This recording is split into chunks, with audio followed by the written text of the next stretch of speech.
Hello and welcome to Davao Alive Church. I'm Pastor Wood and I'm so excited you've come to join us today. If you're not already aware, we are going through a mini series on how to start and maintain good habits that lead to a life of significance. And we're going through the acronym of START. We went through significance, talents, availability, and today we're on the next R, which is resources, or in other words, our possessions, and how we are called to live generously with our possessions and resources that God has generously given to you and I today. So if you haven't heard the previous set of sermons, just check out the series. We'll probably put the links below in this video so you can follow along with us. But you are most welcome. So today, I want to talk about resources, or how to live generously with the possessions and resources that God has given or entrusted to you and I today. And if you think about it, God is our best example of generosity. He gave His one and only Son to you and I so that we could have that right relationship put back between God and man. And that is the truest sense of unselfish generosity. You can be generous when you want to get something back, or it can be a generosity that's expecting something of return. Jesus died for you and I, knowing that there was no way for us to repay. There was no way for us to give back. That is unselfish love. That is love that gives without needing something to come back. And that is what I want to talk about today. The very treasures, the very possessions, the resources that we have all been richly given. What are we to do with those? And how are you managing them in your life today? What I want to mention right from the onset is this: how we can move from a society that says this: what can I get? Give me, give me, give me, give me. The whole world is all about how can I gain? How can I get more? With kids, they're always expecting, aren't they? As a baby, what are you getting me for today? How are you going to feed me? How many? It's like, what can I get? I want us to move from that mindset to a kingdom mindset, which changes the what can I get to what can I give. That is a lifestyle that is birthed straight out, and that's an example through Jesus, the ultimate gift for all mankind. And now, with that in mind, I want you to think about your resources and your possessions. Start to look at them and kind of do like a heart check and say, am I more of a what can I get kind of guy or girl? Am I a professional getter? Or am I a professional giver? Am I an expert in getting and receiving more than I am an expert in giving? Now, Hebrews 13, verse 1 and 2 says this: keep on loving each other as brothers and sisters. Don't forget to show hospitality to strangers, for some who have done this have entertained angels without realizing it. Now, that's a wild scripture that says, hey, when you live generously, you never know who you're being generous to. That means that if they are strangers, those are people that you're not used to, we're meant to be generous to everyone. It's easy to be generous to your loved ones, but what about those that are strangers, those that you don't know so well? You see, our resources are given to us and have been entrusted to us for a specific reason, and we're going to see that in a moment. We need to understand right from the onset that it all belongs to God. And it says this in Psalm 24 in verse 1. The earth is the Lord's and everything in it. Not some things, but everything. Tanan. The world and all its people belong to Him. The world and all its people. That means all of us belong to God. All of us have been entrusted by God with certain resources. And when we look back at talents, look back at that sermon, you will see the certain talents and gifts that God has given us, but there is a purpose beyond ourselves. Good stewards are entrusted with more. We know that in the parables that Jesus talked about with the farmer and the seed and the talents and all of this. But today I want to talk about generosity with the possessions or the resources we've been given goes beyond even our bank account. So often people think when you live generously, it's just about money. It's about the ability to give out.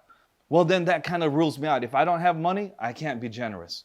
God has called all of us to be generous with everything. If everything belongs to God, today we're going to look at how that works out in our daily walk, in our every part of our lives. Our abilities and our talents are an offer to God regardless of where we came from. We have all been made by God for specific purposes. Our talents are ultimately for God's glory. You can look at this in the previous sermon on talents. You can use your skills, your gifts, your talents, etc. for God's purposes and not our own.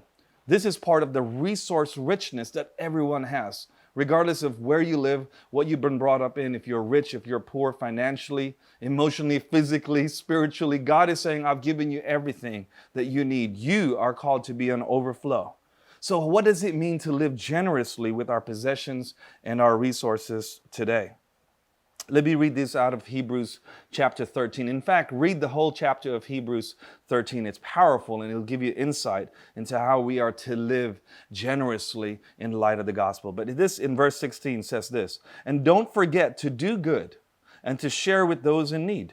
These are the sacrifices that please God. Don't forget to do good and to share with those in need. That means that we're not always just looking at our own needs. We should be aware of those around us because we all have the tools and the gifts and the talents and the resources available to not only make our lives better, but to enrich others.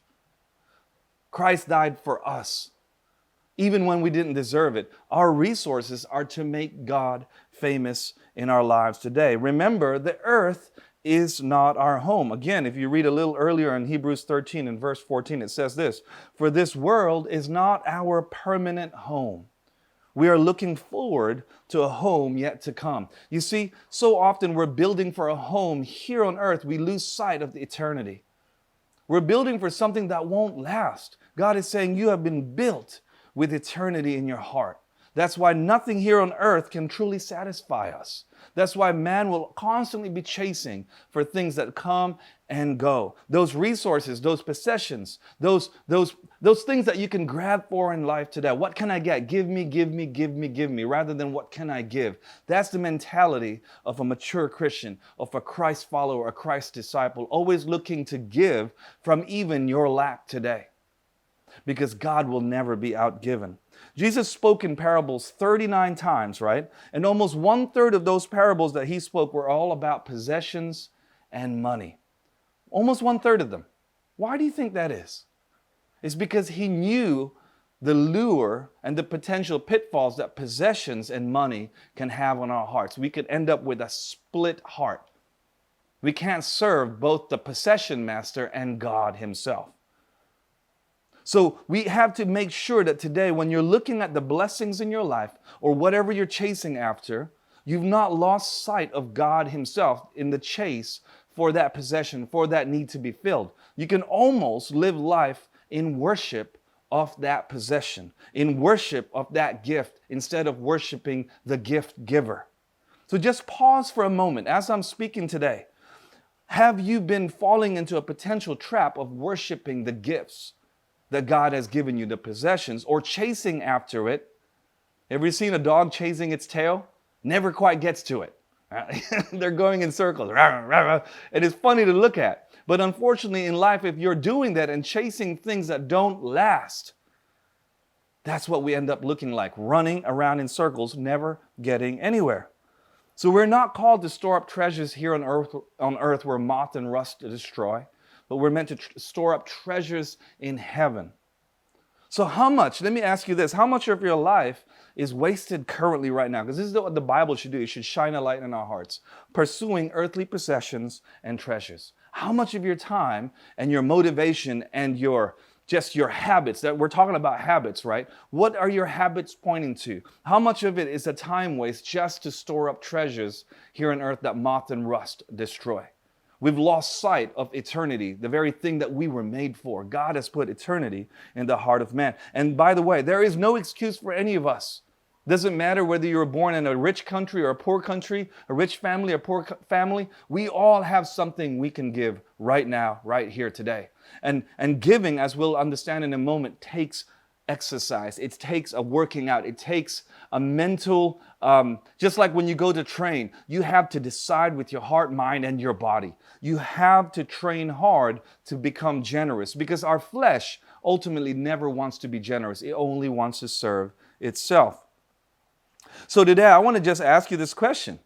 If you think, well, I thought generosity was just about giving, tithing. I tithe 10% of my money to the church, or I'm gifting this, but you know what? God is saying give of, and you can say, well, I don't have any more to give. How about the clothes on your back? How about clothes in your closet? How about the household goods? How about your talents? Maybe you're a good carpenter. Maybe you're a good welder. Maybe you're a good electrician. Maybe you can paint somebody's house. Maybe you're good at cleaning. There are all these resources, these talents and gifts that all of us have. There is no excuse here today to say, I can't be generous because I don't have. That's a me mentality rather than what can I give. You're saying, well, no, I can't give unless I get first. See, that's not love.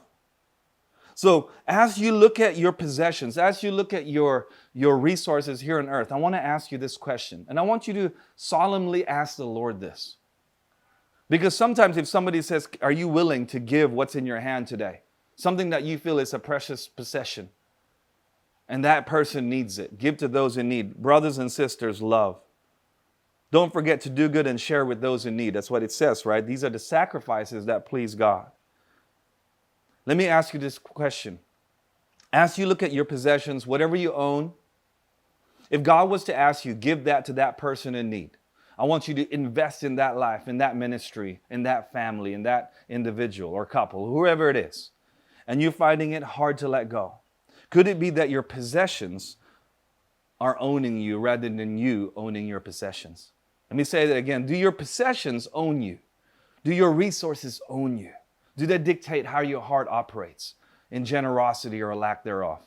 Or do you have possession or control over your resources yourself so that you can dictate and say to it, this is for the glory of God and for His kingdom and not for my own? You see, the more we give, the less hold money and possessions has over our hearts. When we live a generous lifestyle, it becomes easier and easier to become generous because they have a less hold on our lives. You see, we can't fully appreciate God's generosity to us by giving His Son until we start to practice a generous lifestyle of giving to those that have no way of giving back. Until you give to somebody that has no way of giving you any return, it's very difficult to begin to understand what God's love did for you and I today. Jesus gave when we couldn't repay anything. And in fact, we didn't deserve any of it, and yet He gave it. So with that in mind, how can you change the way you love those around you? How can you change your loving for others into a love that is not self-seeking, like it says in 1 Corinthians 13? Love is patient, love is kind. We all know this, but it says love is not self-seeking. Are you only generous when you can receive back? Are you only kind in your generosity and your overflow when you can get something back? I want to ask you that question, because if you can't answer that clearly, then we need to look at the patterns in our lives today that can help us to become more generous in our lifestyle. You see, what you meditate on, what you're looking at, if you're constantly looking at the rich and the famous on TV and on the networks around, and you're constantly meditating on how they live, the bigger the houses they have, the cars, the rich and famous, the whatever, you're going to start to meditate on the possessions that they have and start to look at what you need and what you want and what you're lacking. See, God is saying, don't look at the things here on earth. I want you to focus on things in heaven. What you desire is what you end up pursuing. So what you're pursuing starts to transform and change the very things you desire in your motives in your life, your thought processes. There are even studies that show this, that those that live in generosity, their blood pressure lowers. There's been studies, you can look at this up online. It reduces anxiety, it makes marriages better, it extends lives, and just makes us happier overall. A generous lifestyle has a dividend that goes beyond the physical. It starts to affect our soul, our very health, our very nature, in our marriages, in our families, and in ourselves. Rarely does anyone who has become poor because they lived a generous life. You see, wealth is gained not just in possession, but in peace, in righteousness with God, with joy that comes from the Lord's presence. remembering that we can never outgive God. For Rosie and I, we could talk about testimony after testimony about God's faithfulness when we've been in lack. And so often when we've been in lack, God has said, give more. Give deeper. I remember a season not too long ago when we didn't have money to put our kids through school. And we have our Adopt a Stepchild program as part of our church and our missions and outreach where we sponsor kids. And God said, I want you to take on however many that church says that they have. And they said they have another 30 kids that need sponsorship. And we're like, 30 kids, God, we need help. I can't even send my own kids to school. But he said, believe and invest. And so we believed in prayer, we invested, and we fasted. And guess what? In that story, as God provided for those kids through that faith venture, he then provided for our family in a miraculous way. Somebody just called and said, I want to support your kids in education. And we were like, wow, God is faithful. You can never outgive a generous God. Acts 20 and verse 35 says this, and I have been a constant example of how you can help those in need by working hard.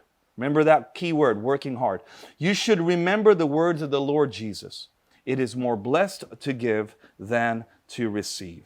It is more blessed to give than to receive, but we need to help those in need by working hard. We need to work hard to become generous. It's like a muscle. It doesn't happen by accident. You don't wake up one day and say, God, I choose to be generous. No, you need to change things in your life and lifestyle moments. You need to put into action what God has placed in your heart, just like a muscle. You don't grow Arnie-sized muscles by just thinking nice thoughts about your muscles. You got to get to the gym. You got to eat healthily, etc., and lift those weights. Work hard.